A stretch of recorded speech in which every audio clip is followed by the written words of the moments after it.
on Radio Te Araha. I'm Victoria, and today we're talking about something that often surprises people. Why summer, despite all the sunshine, can still leave us feeling tired, foggy, or flat. And why hydration and vitamin D play a much bigger role than we often realise.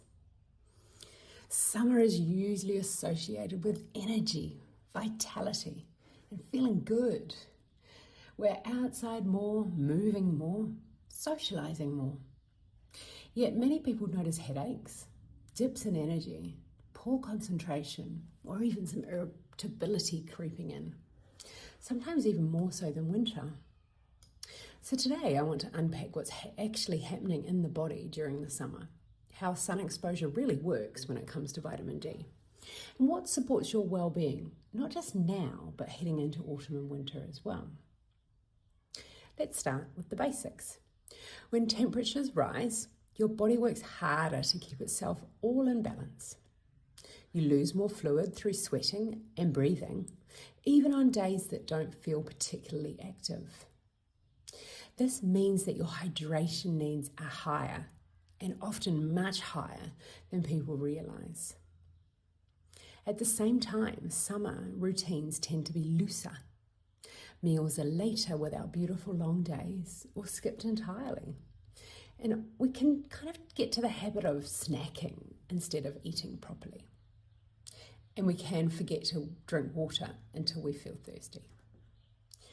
And by the time thirst appears, dehydration has already begun.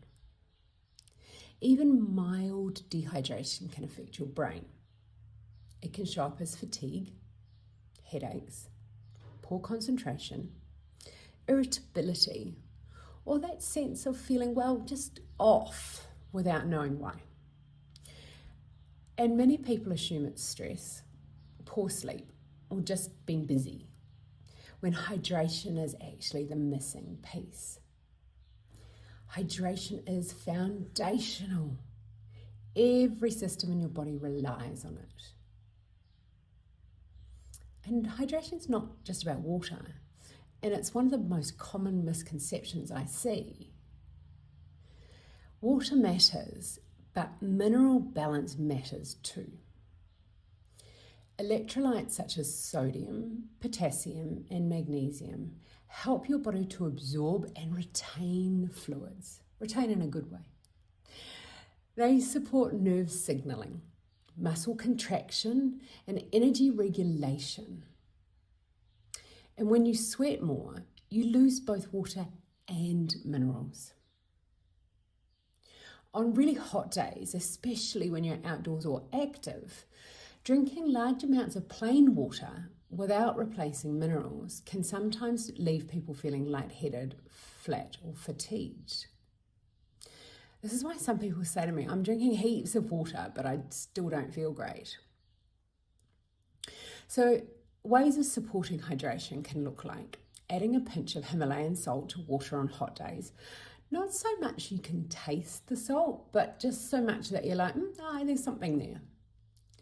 Eating mineral-rich whole foods, and spacing fluids throughout the day rather than drinking large amounts at once, so sipping rather than gulping.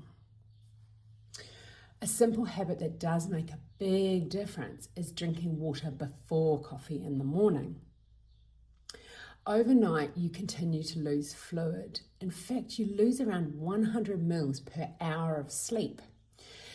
And starting the day already dehydrated sets you up for the energy dips later on.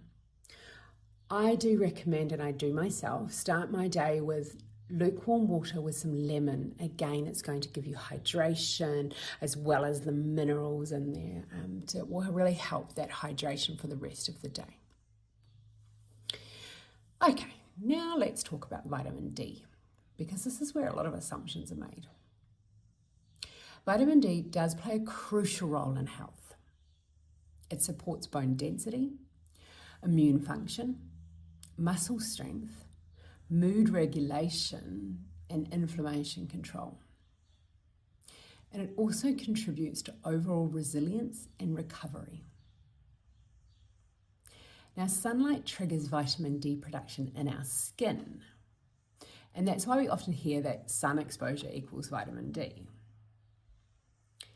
But here's an important thing to remember or know, that summer sun exposure is not often enough to sustain vitamin D levels throughout the year. Vitamin D can be stored in the body, but those stores are usually insufficient to carry people through autumn and winter, especially in the southern regions like New Zealand and the South Island in particular.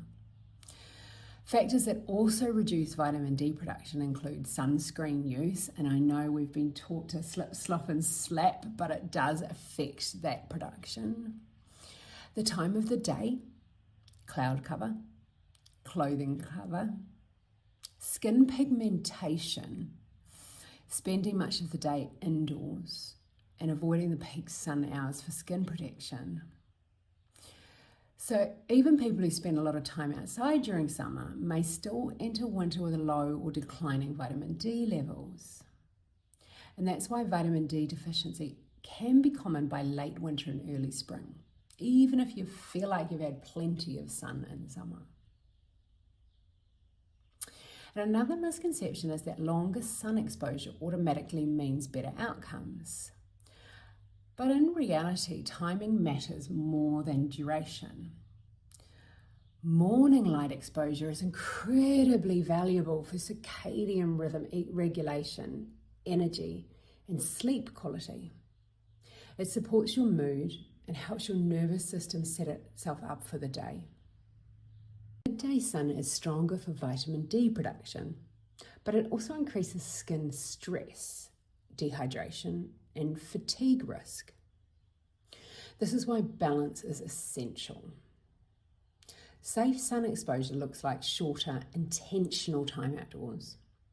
Still looking at those protective clothings and hats. Seeking shade during peak UV hours. And pairing sun exposure with the hydration and nourishment. It's not about avoiding the sun, it's about working with your body rather than pushing against it. And it's important to gently challenge the idea that summer alone prepares us for winter health. Vitamin D levels naturally decline as sun exposure decreases. By late autumn, production drops significantly. And by winter, most people are relying on stored vitamin D, which, as we've discussed, is often not enough. Unfortunately, dietary sources of vitamin D are limited.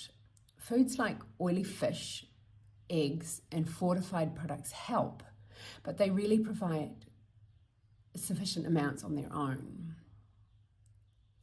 Because vitamin D is fat soluble, absorption also depends on an adequate intake of healthy fats. That means restrictive eating or low-fat diets can further impact vitamin D status. For some people, supplementation during winter might be appropriate, and it's best discussed with a qualified nutritionist or health professional, taking into account your individual needs and circumstances. So hydration, nutrition, and sun exposure all work together. Your skin is your largest organ, and it relies heavily on fluid balance and nutrients to recover from heat and sun. Dehydration and poor nutrition make sun exposure more draining and recovery from it slower. So choosing foods that are rich in antioxidants, such as berries, fabulous in summer, leafy greens, nuts, and seeds help. These can help to counter the oxidative stress from sun exposure. And then healthy fats from olive oil, avocado, oily fish support skin integrity and inflammation control. When hydration and nutrition are supported, then summer can feel energizing rather than exhausting. You don't need extreme measures to support summer well-being. These small, consistent habits are often enough.